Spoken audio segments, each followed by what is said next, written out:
ցույցերը բավականին զավեշտալի էին ինձ համար, որովհետև դա ցույց էլ անվանել չի կարելի, ուղղակի քաղաքական ակցիա անցկացվելիք 10-15 մարգինալների կողմից, նրանց անվանում են արևմտամետ, սակայն ես համաձայն չեմ այդ տերմինի հետ, որովհետև նրանք եվրոպական արևմտյան արժեքներից նույնքան հեռու են, ինչքան օրինակ ժողովրդավարական արժեքներից, որոնք նրանք քարոզում են, ու այդ ամենը ցայտուն ցույց տվեց նոր-նորքի դեպքը, որտեղ նրանք բորենիաբար 20-30 հոգով հարձակվեցին ու ծեծեցին Արտուր Չախոյանին։ Երբ որ արդեն ազգային իշխանափոխությունը լինի ու ազգային արժեքները դավանող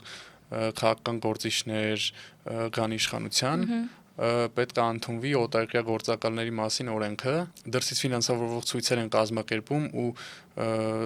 էժանով կամ նույնիսկ թանկով ծախում են հայրենիքը, դա իմ համար անընդունելի է եւ իշխանափոխությունից հետո մենք պետք է պարզենք կոնկրետ որ գործչի